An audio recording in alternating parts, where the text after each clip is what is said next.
backwards.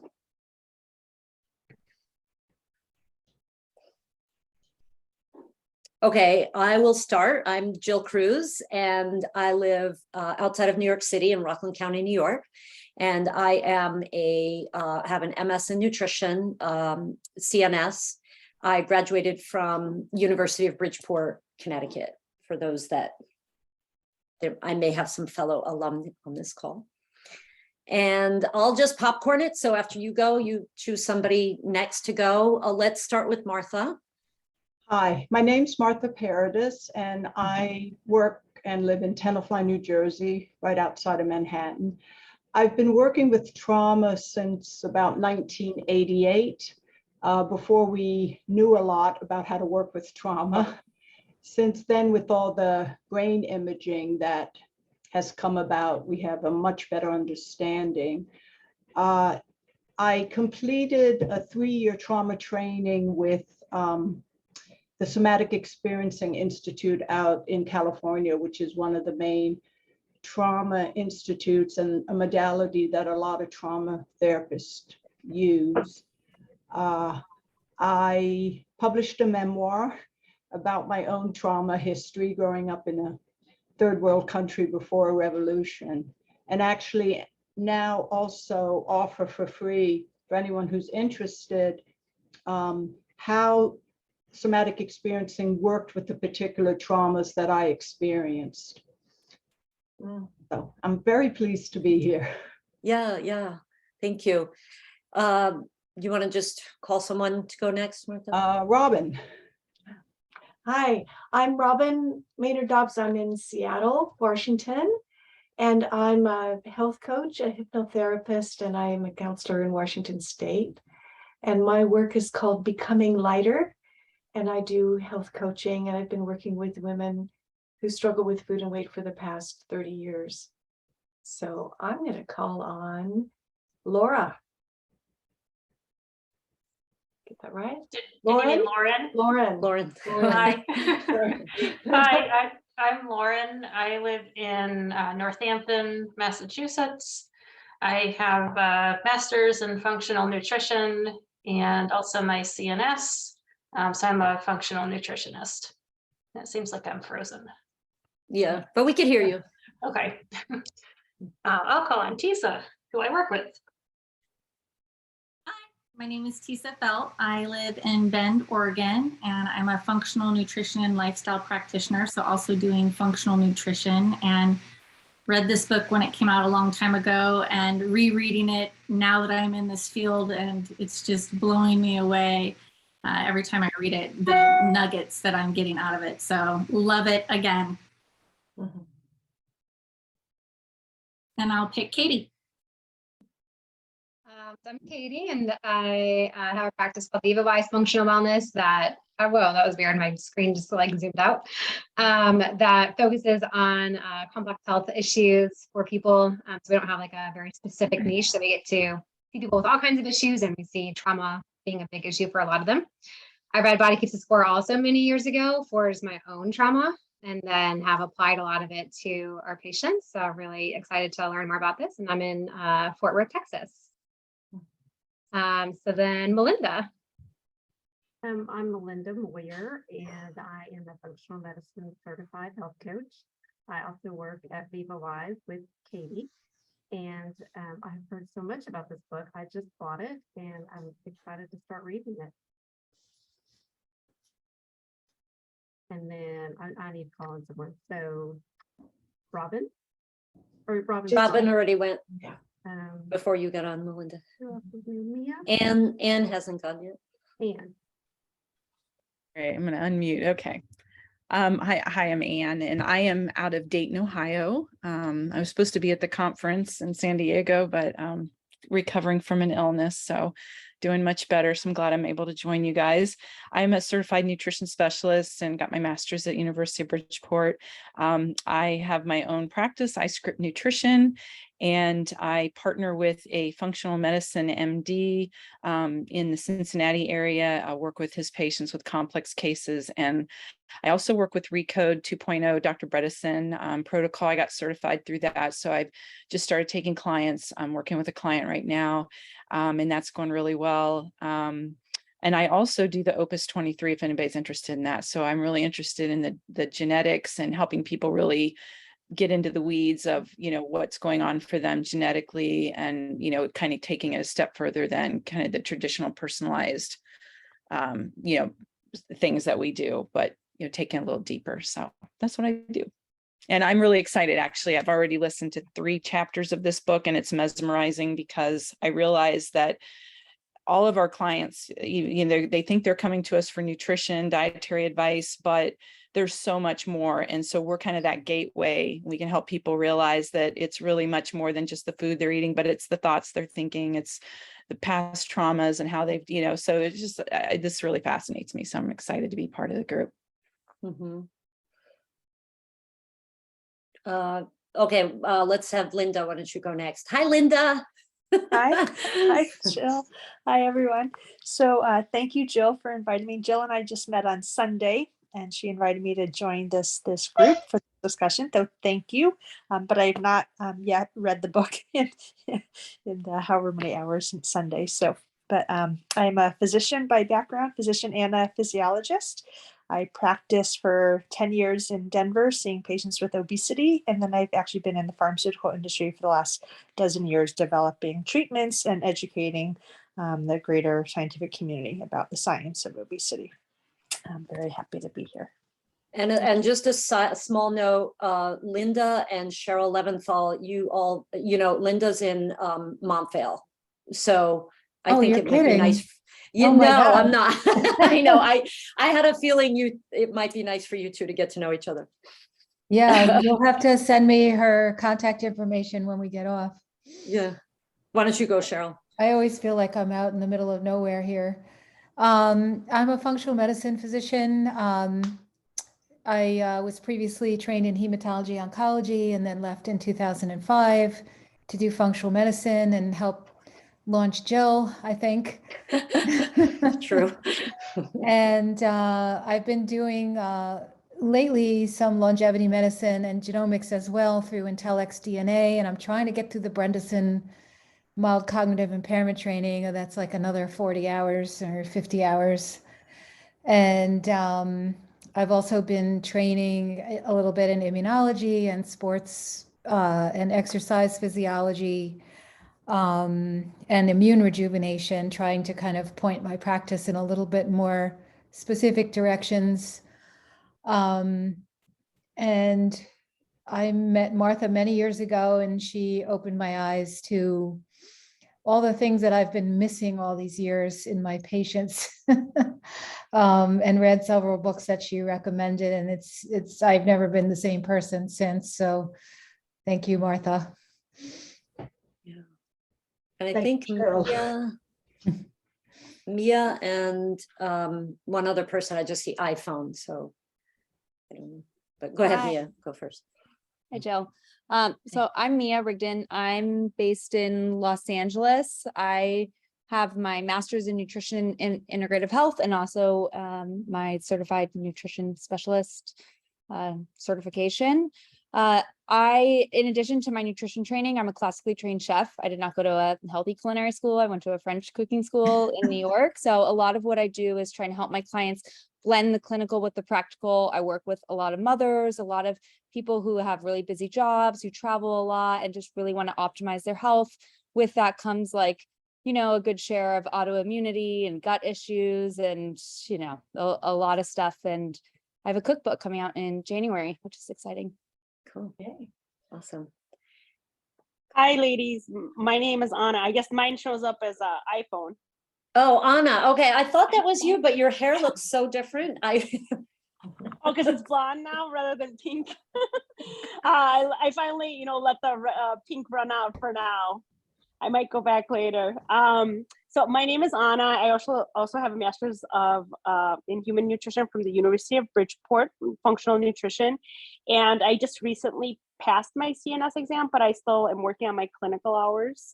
So I feel very honored to be in the presence of so much experience and diversity. And thank you for having me.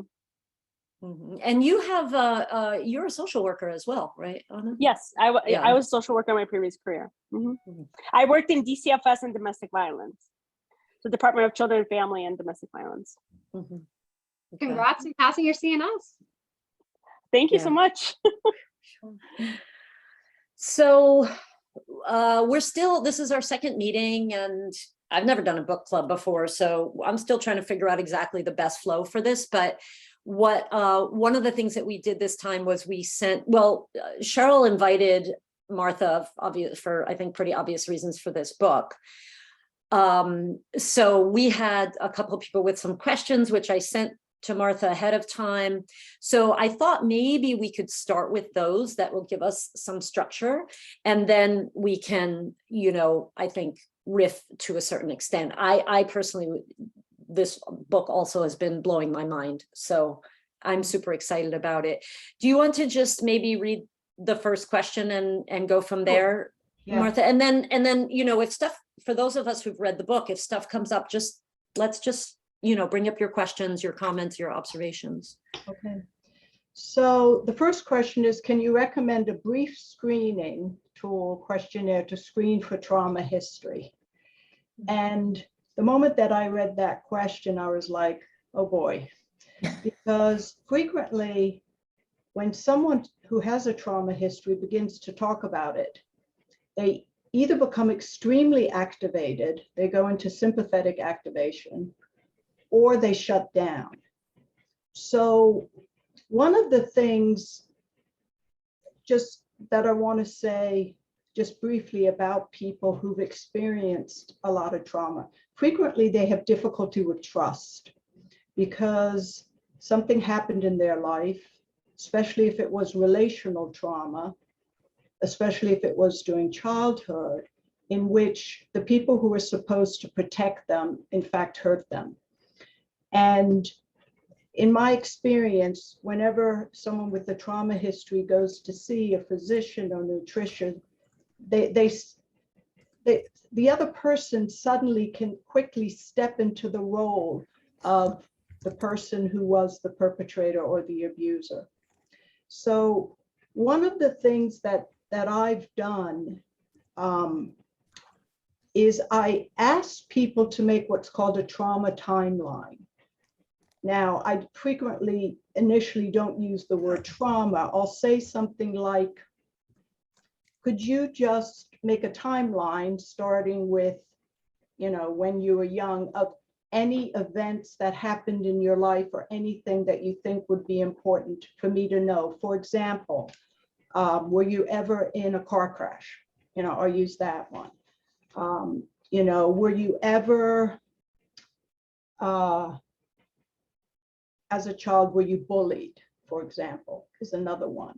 Or it gets a little tricky because in an initial session, you don't want to be asking questions that feel too personal to the person, like, did you ever have an unwanted sexual encounter, or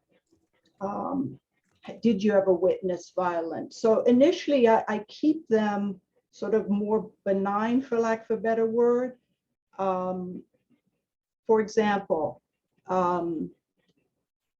was there an illness or a death among a family member early in your life, is another one that I might ask. And then I just will say something along the lines of, anything that you feel is important for me to know, please, feel free to share now or as we move forward. Now, there's a trauma screening questionnaire that, again, you can use, but again, you don't want to activate someone who you're seeing, but it has questions like, is there an upsetting event that keeps intruding into your life? Or do you have upsetting dreams? Is your sleep interrupted? Do you have bodily reactions such as a racing heart, stomach churning? Do you have difficulty concentrating? I usually drop something unexpectedly in the office, and if the person has a very strong, what's called startle response, that immediately tells me that they probably have some underlying trauma in their life, because with PTSD, that's one of the sort of hallmarks, is this very, very strong startle response. So a brief screening tool questionnaire. I don't think there is one that's necessarily brief. I have found it more helpful, first of all, to try to develop some kind of rapport and relationship so that the person feels comfortable in opening up. I can sometimes see someone for a couple of years before they feel comfortable enough to share a major event that happened in their life. So, but if you go online and just put in screening tools for trauma, quite a bit comes up, so you can sort of pull from that and create your own, because it needs to be something that you feel really comfortable with and that seems pretty natural for you. So any questions on that? What do you think about the average childhood experiences? You know, again, I think that depending on who the individual is and how much work they've already done on their life, you know, if I ask something like, tell me a little bit about growing up, I'll make it more benign than, did you see your father beating your mother every night? Because that question is going to be extremely activating, even if I have a sense that that may have occurred. Or I'll say something like, you know, would you say that there was somebody in your life who was comforting to you? So, because frequently people who have trauma, one of the hallmarks is there was nobody there who was comforting. Again, I think for you all, it's sort of a fine line between going too deeply into the psychological aspects of it, but still needing to know something, because in all the years now that I've been practicing, I would say that every single person with a complex trauma structure has some kind of chronic condition. I can't think of one who doesn't. And, you know, again, I think that what I would do is just a little bit of reading and see if you can come up with something that feels comfortable for you. And it's going to be different for every individual. And like I said, people who have trauma particularly have issues with trust. Well, actually can go one of two ways. Either they have difficulty trusting you, or they want you to rescue them. And so in that instance, very often they'll make tons of phone calls to you. You know, they'll want you to be available to them sort of 24/7. They get upset if they call you and you don't get back to them immediately. So, you know, again, every individual is different in terms of A, what happened to them, but B, also how they responded to it. And then you have those individuals who don't remember what happened to them, but it's in their nervous system, it's in their body. You know, one of the things, if you think about the vagus nerve, the social engagement piece of it, like if I'm sitting in the room and someone is avoiding eye contact with me, or, you know, they keep staring out of the window, or they're sitting there in a very sort of slouched over position, the moment that they sort of straighten up and maintain eye contact and seem more present, I know that the social engagement part of the vagus nerve has now come into play, which is always a good sign.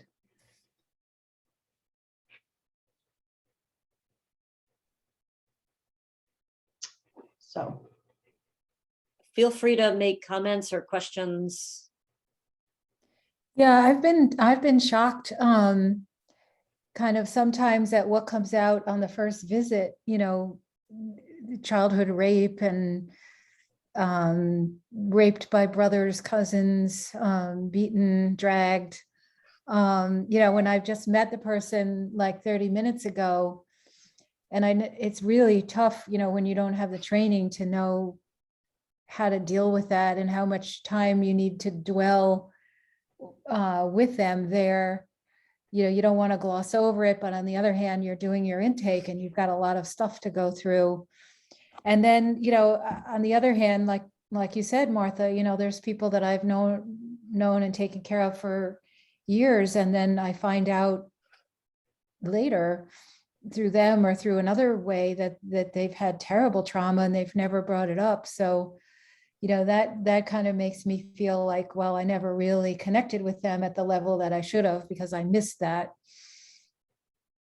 So, we do, in our intake forms, we do have kind of an open question, is there something you want to share with us? You can note yes or no and discuss at the visit.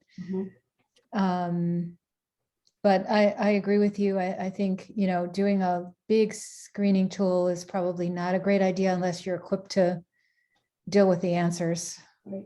I think also you say that you can, have worked with someone for a very long time and suddenly find out something. Many, many people with trauma feel A, embarrassed by it, and B, that somehow it was their fault, especially if it was developmental trauma that happened during childhood. So, I'm not surprised that it takes a long time, and I'm not so sure that you missed something significant, but it took that long for them to really trust that you could hear the information. Because what happens to a lot of people with trauma, if they, say with a friend, start talking about it, it tends to activate a lot of anxiety in the other person, and so they frequently feel shut down. That nobody really wants to hear this. And that's why in my work, I think one of the things that is most healing for people is just being a witness to intolerable and unbearable experiences. But the statistics now on, for example, rape on campuses is so, it's 1 out of every 4 girls on campus will probably be raped or experience some kind of unwanted sexual encounter. And so you can imagine, with all of the people that you see, chances are that you're going to have quite a few who come in with some kind of trauma. But again, Cheryl, I agree with you that how much do you want to go into it? And one of the things that I'm going to talk about is how to make a referral and who you then refer to. Because there are many different approaches to working with trauma now. As those of you who've read the book, Basil talks about EMDR, somatic experiencing, yoga, theater. And you sort of have to get a sense of what this person might be open to if you're going to make that kind of referral. Yeah.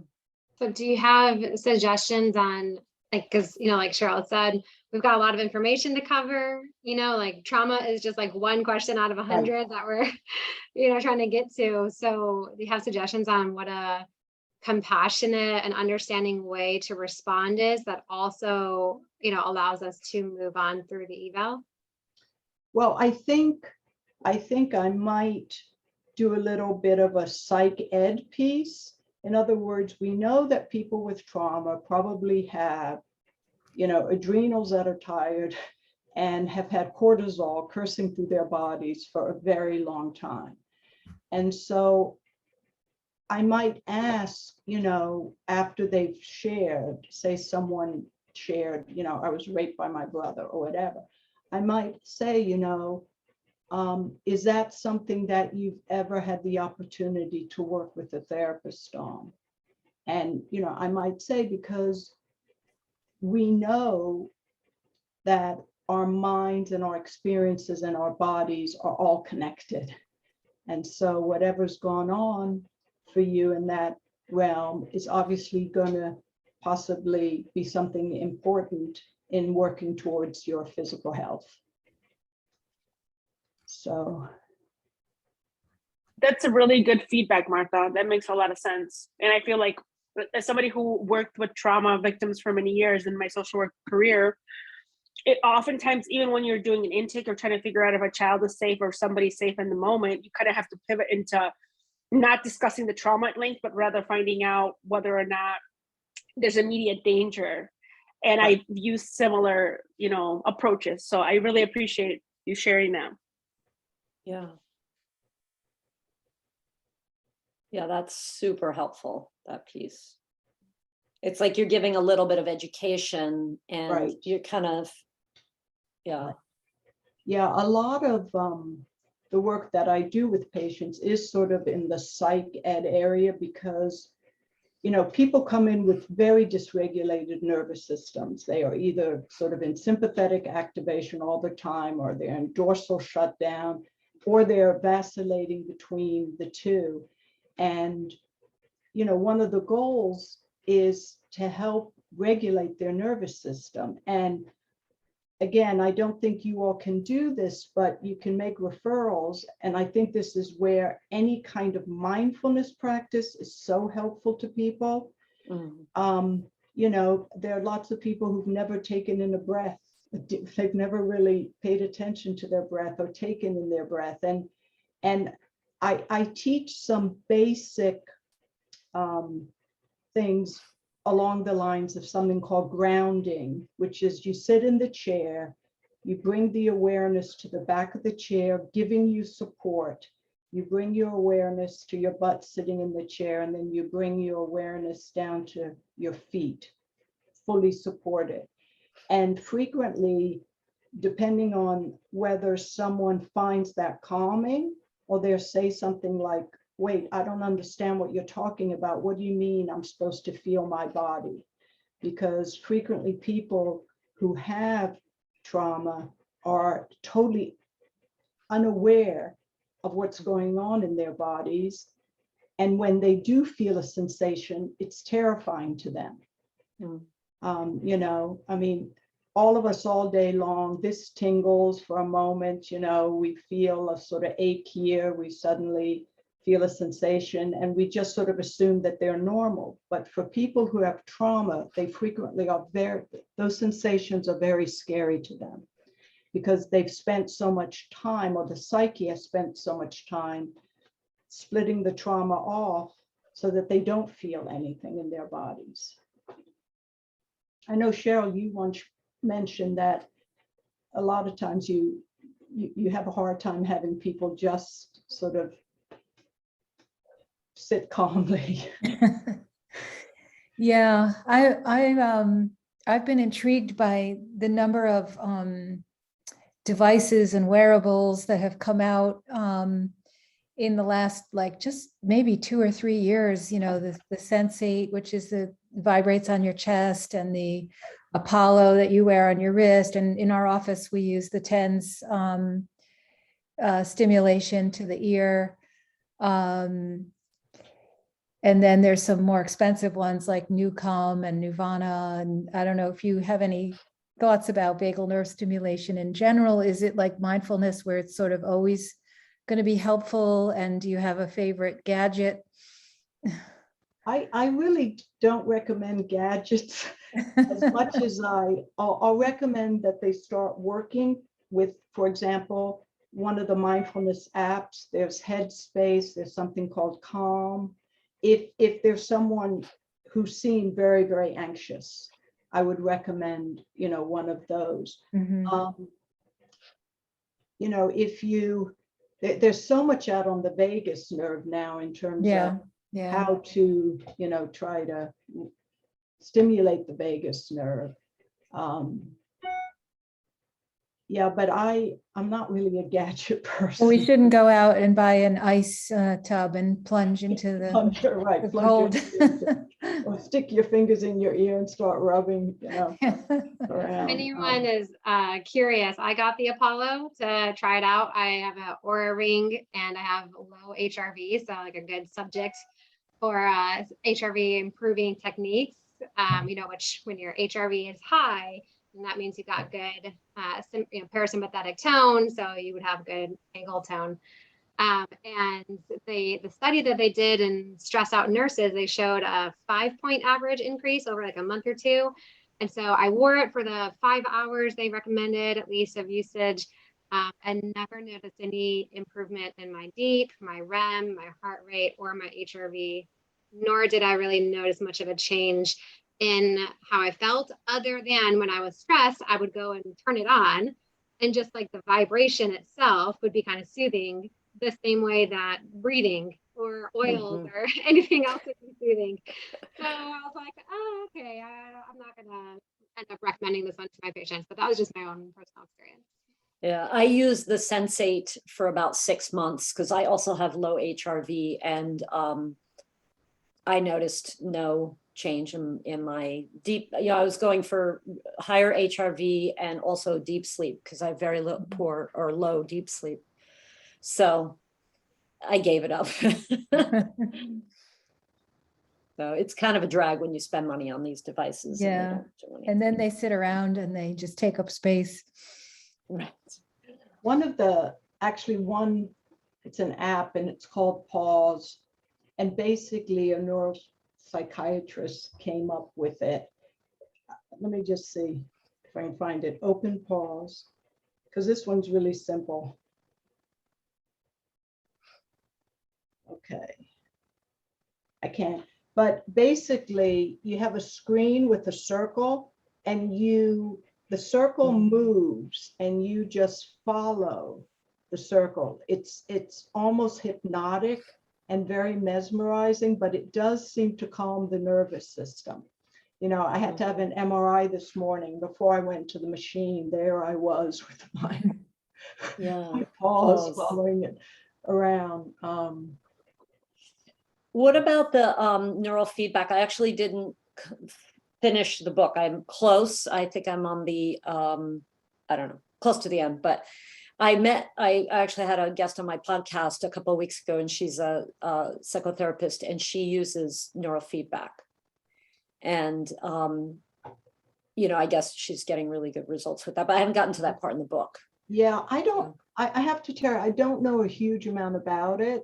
I mean, I know what it is, but I've never really used it. I use all the somatic experiencing modalities that I learned. I use EMDR. I'm trained in hypnosis, and many people with trauma easily go into trance because they're so used to dissociating to begin with. So they easily go into a very light trance. And, you know, you can do, with hypnosis, you can really do a lot of very deep work pretty quickly.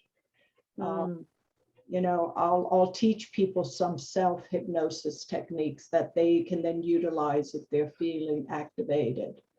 I'm currently using self-hypnosis for a chronic pain condition that I'm finding really fascinating, basically turning the lever down on the amount of pain that I'm experiencing. So that's really what I use. And the relationship is huge.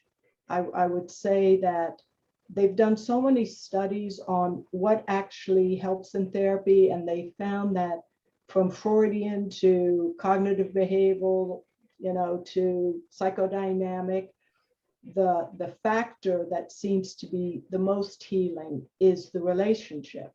Right. And so I think that also can be true, you know, for the kind of work that you do, because if you have someone who feels safe and trusts you, hopefully they're going to follow what you're recommending for them. Yeah. Do you want to go to that second part of the question about, and you said you wanted to talk about that anyway, referring, you know, how we can make those referrals. Well, yeah, what I was going to just say is the Somatic Experiencing Foundation has a practitioner directory where anywhere in the country you put in the zip code you put in 5 miles, 10 miles, 15 miles, and all of the practitioners who are trained in somatic experiencing will pop up. By and large, people who did the training are pretty seasoned therapists.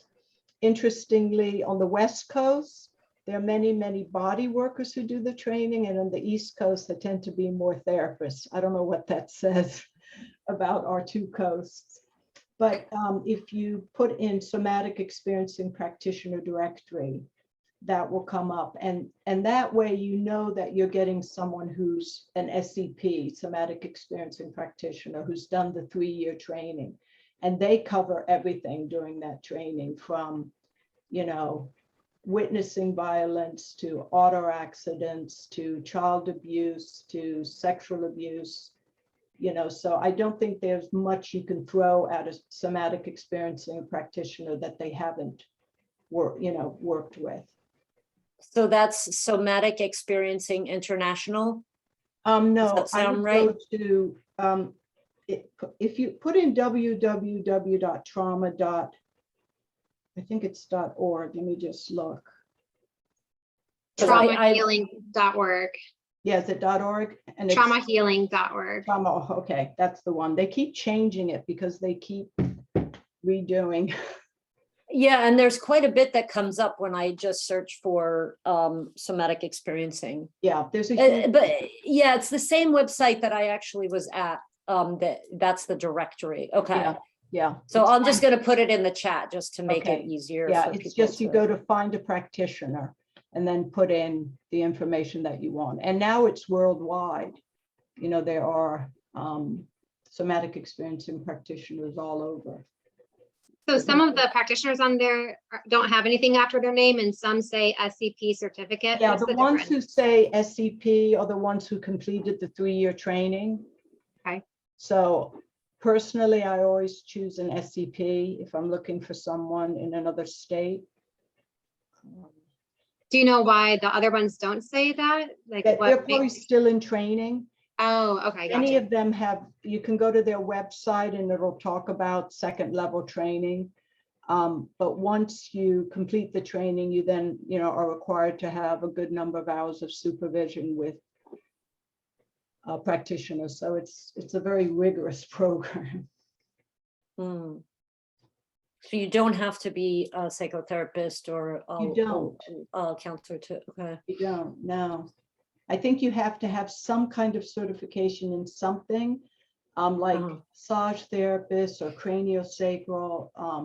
And one of the questions that comes up quite a bit. Okay, so we just back up. Historically, talk therapy was what was used for trauma, and talk therapy has its place. However, what was found was that just recounting the story over and over was frequently re-traumatizing the individual. So, but most people want to talk about what happened to them. So very often I say something along the lines of, I want to hear what happened, but let's also pay attention to what's happening in your body as you recount whatever the event or the story is. And I really try to slow it down, because for the nervous system to sort of reorganize, as we say, you take time, you take time. When you feel like you've taken enough time, you take more time. You know, especially because at traumatic moments, time stops. And so the brain is not updated that the event is over. And that's really what PTSD is, where in a split second, the past comes forward in the present as though it's happening in the present. So in working with trauma, you know, it's a slower process in terms of what a session looks like. I was so fascinated by the description of EMDR in the book about how it's actually kind of integrating, you know, what I guess we're doing all the time in our sleep, normally in our REM sleep, and integrating these memories into where they, I guess, properly should go. I don't know if that's the right way to put it, but you know, for the brain to kind of integrate this experience into yet just another, maybe not just another memory, but it sounds very effective at converting it into a memory in the past, as opposed to something that feels like it happened, you know, the body senses it happened yesterday. It also utilizes bilateral stimulation, that left, right, you know, that's why, for example, walking is so meditative and calming for us, because when you're walking, it's bilateral stimulation, which is doing something good in the brain. Yeah. I never realized that. That was like, that makes so much Fascinating. sense. But yeah, that is fascinating. Yeah. I mean, this, you know, Bessel van der Kolk, he really revolutionized the field of trauma. He and Peter Levine, and there's a woman by the name of Deb Dana. She wrote a book called, what's her book? Becoming Safely Embodied. One of the things that many trauma therapists do is they integrate the trauma work with what's called parts work. Because since at traumatic moments, time stops, people frequently move into say they were abused as a child, they can move into a younger self state. And so I work a lot in having the current adult, whom they didn't have at the time, be with that younger child. And because the nervous system doesn't make a big distinction between imagery and reality, for example, if I told you all that I have a lemon in my hand that I'm going to slice into, and I'm going to ask you to take a bite out of this most sour, tart lemon.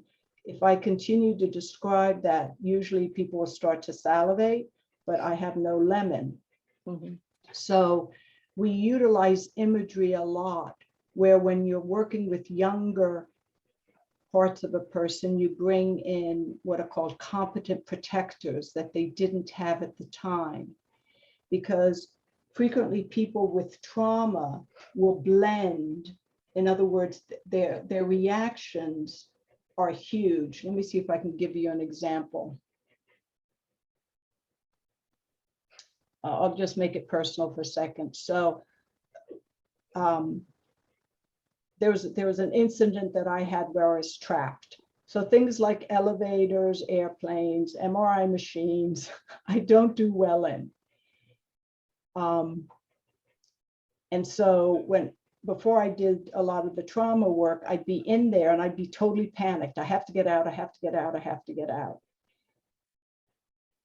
So I was blending with the part of myself that had been trapped as a child, you know, as an adult.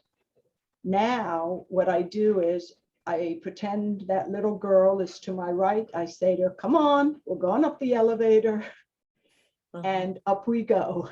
So I'm bringing my adult person to the younger child part in a way that I didn't have when I was growing up. So that's great. Tisa, did you want to say something? I'm just loving that. I'm just everything you're saying, like, it's just wonderful. Even the part where you're talking about walking and how therapeutic that is. And I always was like, oh, fresh air and nature and grounding, and have been experiencing some trauma myself this year, going through a really ugly divorce. And I feel like I've walked myself through this divorce like every day. And I thought, oh, it's nature. And so when you're talking about just everything's going like, wow, you know, because I really felt like I've walked myself through this process and learning that it was more than just fresh air and grounding. It's interesting. Martha, I have another question. So if, let's say we're working with someone and now, I mean, after reading this book, I think, and all of us who, you know, have read it and practitioners here, we can all probably guess that there have been many, many, many clients or patients who've had trauma and we were not aware. And like the whole aspect of the trauma being a contributing factor to the development of illness, physical illness, the autoimmune,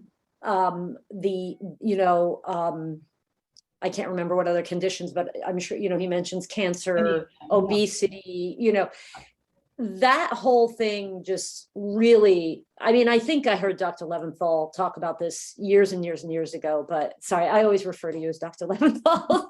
It's very formal, but it just really, really hit home for me how prevalent it is in our population. These are people who have physical illnesses, and they're coming to us. So we probably are seeing a very high proportion of people with trauma. And we don't necessarily know that. Yeah. If we suspect it, so this is a little bit different from the referral question, which, if we can get to that point, then we can make the referral. But what if we suspect it? But is there a good way to broach the topic? Oh, that's a tough one again, because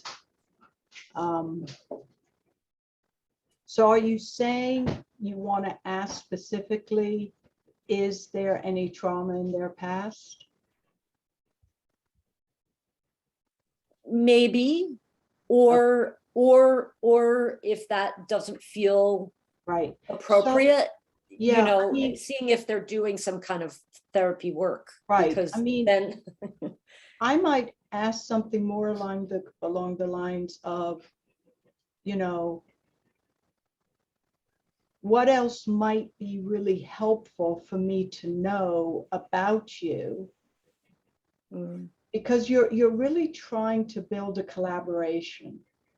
So I might ask something along the lines of, if you think about your entire life, all of us have had hopefully wonderful things that have happened.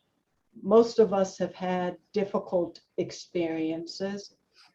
As you think about that, is there anything that you think it's really important for me to know in order to, for us to work together well? And I would try, there's so much out there now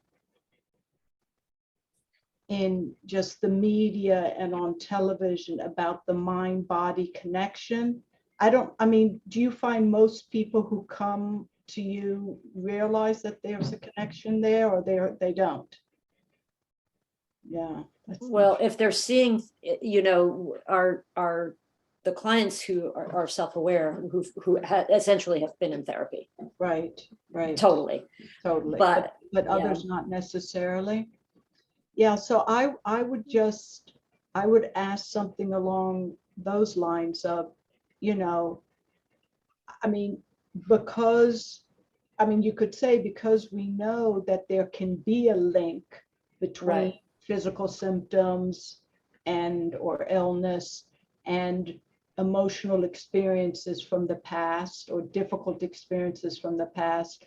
Is there anything that you think it's going to be important for me to know moving, as we move forward in this work? Might ask that way. Right. So bringing in the psych ed again, I bring in the psych ed piece. Mm-hmm. Yeah, I bring in the psych ed piece.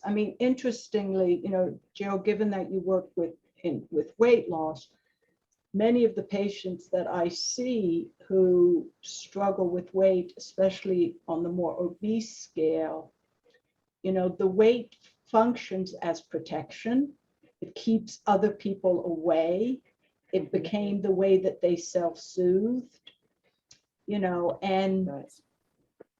and so I think that it's so difficult to treat the physical part of it without treating the emotional part of it as well.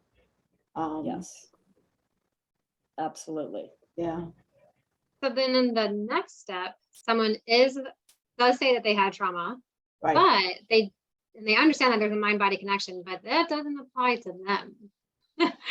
So, maybe they're like, well, I've already forgiven the person. It's fine. It's over with. Or, well, the person's dead. There's nothing we can do about it now. Or, those kinds of things. You have a resource or like a book or a website or something that it's like, okay, well, maybe try, just like listening to this and see if it resonates with you, or reading this, Right.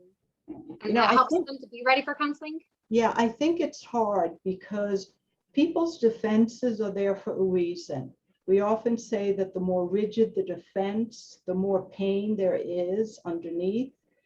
And so I'm always very respectful of people's defenses. If someone tells me a horrific, experience that they had, and yet they're smiling about it.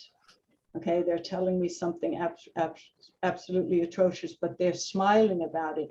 It tells me that there's enormous charge underneath in their nervous system, but that their defenses are pushing it down, because you don't want to rip through someone's defenses, because that then overwhelms the nervous system. So I'm highly respectful of when people say that doesn't apply to me, or, and again, I think as the relationship builds, you can begin to introduce, have you thought about maybe taking up a mindfulness practice as an example? If they talk a lot about, they feel stressed all the time. I mean, what would sort of be a typical thing that someone would say to you, I can't fall asleep. I have difficulty falling asleep. I wake up 6 times during the night. I might say, well, it might be helpful to start some kind of meditation process, and actually here are, and I'll give out 4 or 5 resources of, all you have to do is go on YouTube and Google sleep meditations, and thousands come up. So, but again, I think with trauma, you want to tread lightly, because what you don't want is someone who comes into your office and leaves in a flashback or very activated. Yeah. So I think it really. Well, so do you have like a patient focused research? This is like body keeps the scores, like would be intense for most patients. Yes. So do you have like a patient focused resource that we could recommend for someone who's like, okay, I understand the mind body connection. I know I've been through trauma, but I'm not really sure that I need counseling. And so they might just, need some education about how, like what they've actually been through and how that could be impacting them in order to be ready for that next step. Well, Peter Levine, Cheryl, what do you think about Waking the Tiger, his first book? I think that was the first book that I read. And I thought the first couple chapters of that book were just mind-blowing for me.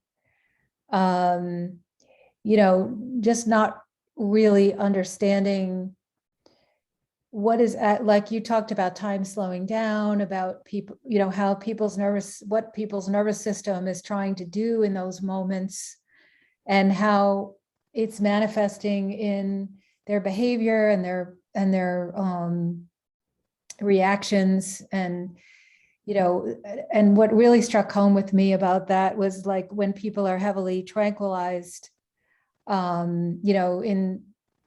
in the aftermath of a bike accident or a car accident. And so then it makes it harder for them in a way to process it later.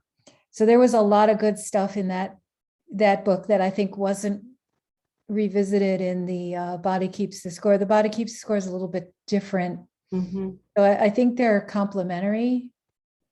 I mean, interestingly, The Body Keeps the Score has been on the New York Times bestseller list for I can't tell you how many years. Yeah.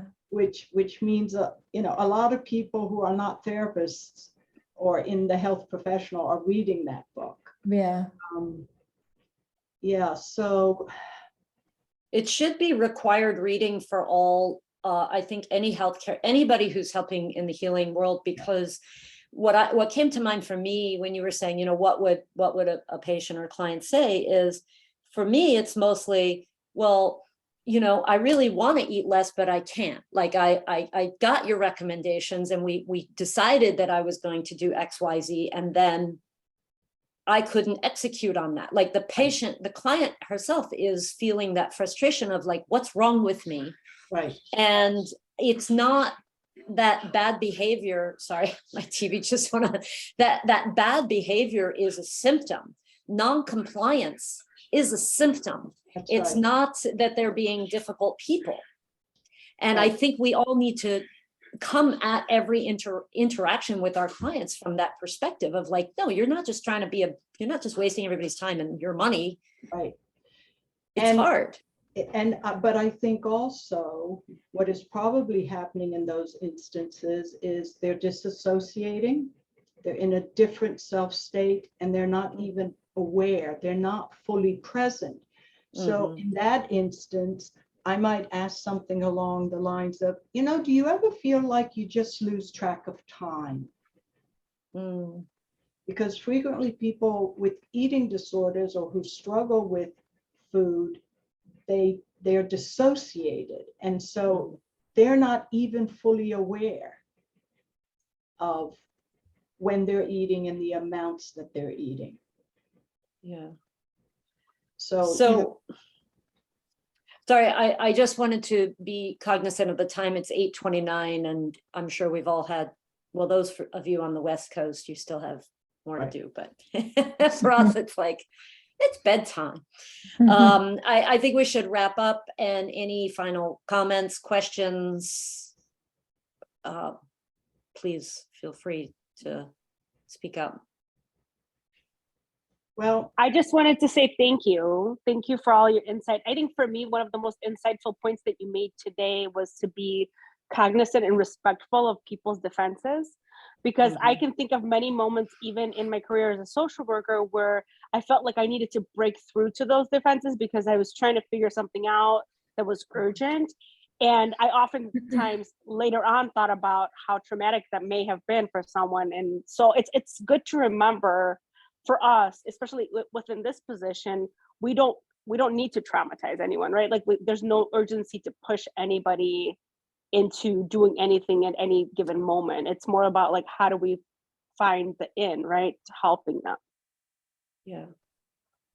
well, I just want to say that I feel like I could spend like 24 hours talking about this book. It's just so dense with information, and a couple of people have used the word, it was mind-blowing, because I think that trauma is just ubiquitous. It's happening not only in the ghettos, it's happening in some of the wealthiest, you know, towns and cities. And he really made a huge contribution to our field in the work that he did. It really revolutionized the way that trauma was looked at and worked with. Yeah. I do have like one more question I wanted to ask, if that's okay. Sure.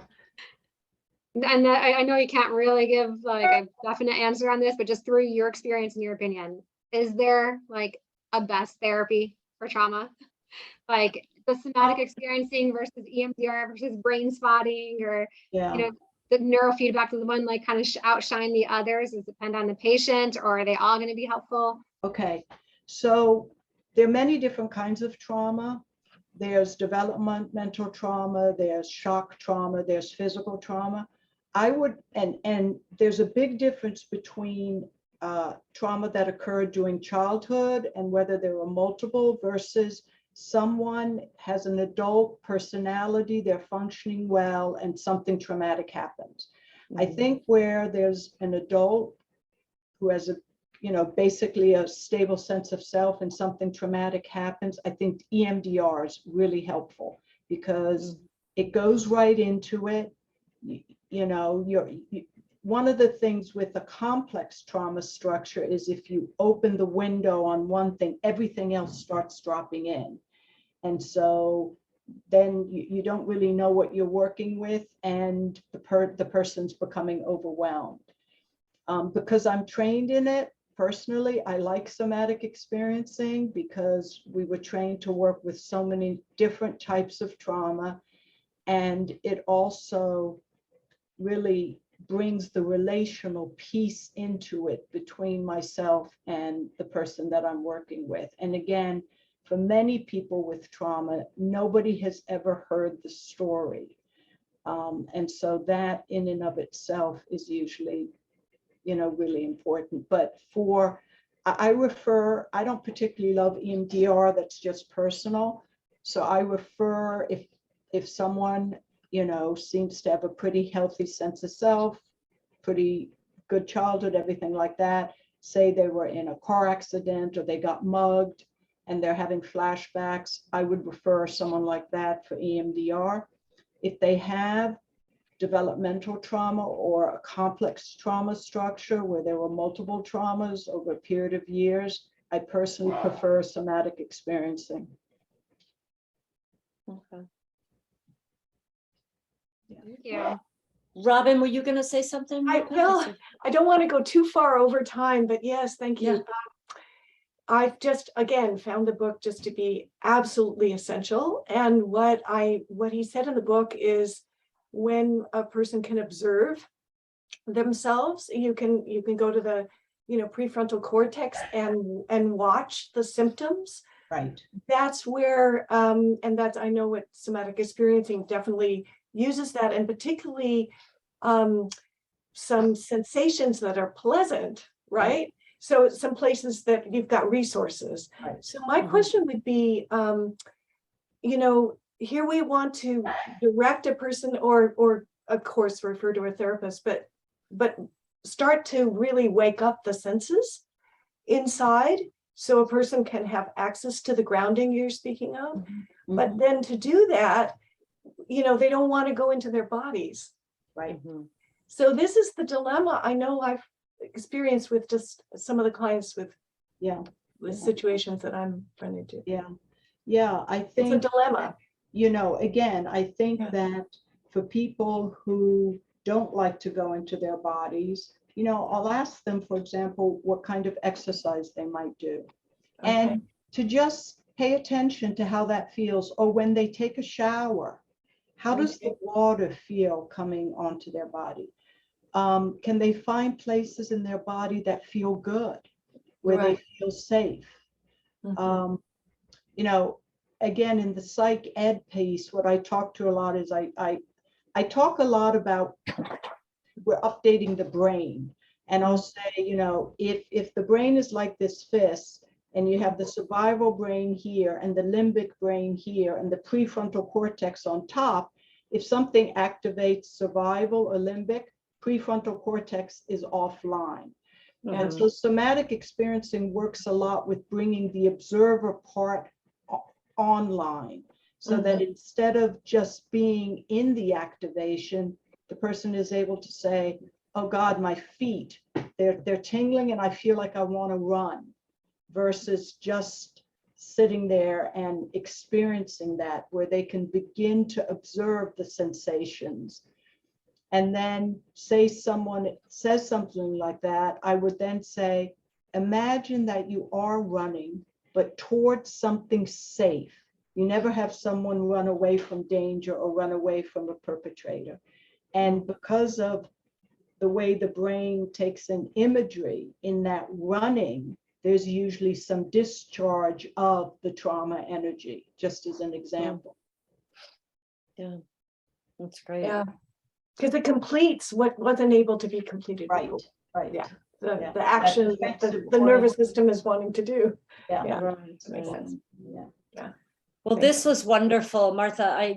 I'm very, very appreciative that you took the time today with us. Absolutely. It's very, very kind of you. And I know you're passionate about this. So yes, I am. I keep sending books to Jill, Cheryl. you have to link to her book. Oh, yeah. Let me see if I have a link here. Or actually, I can just send one of you. The book has a website where you can just read, a little bit of what it's about. And then if anyone's, I actually did a webinar for the Somatic Experiencing Institute on how to work with shock, terror, horror, and developmental trauma based on specific incidents in the book. And people said it was really helpful because it was so firsthand. I'm trying to get the link here. It wasn't going so well, but flowersandlocusts.com. Yeah. That's Martha's book. So if for anybody who would like to read that. Oh, it finally loaded. So thank you. And you know, if at some future point you're interested in, because as I said, that book has so much in it. You know, if you're interested ever again, I'm happy to come back. Okay. Well, we can use it as one of our book club books. Possibility. With Martha's book. Yeah. I do that a lot now. So if you, so we're going to end now, and I would like you to all please, if you like, for next month, I think this is good. I think we like it. I like it. Let me know, you know, we had some book suggestions, and if you have other ideas, please send it to me, because we kind of have to decide, and then we need to have at least a month to consume the book. I know I need at least a month to consume the book.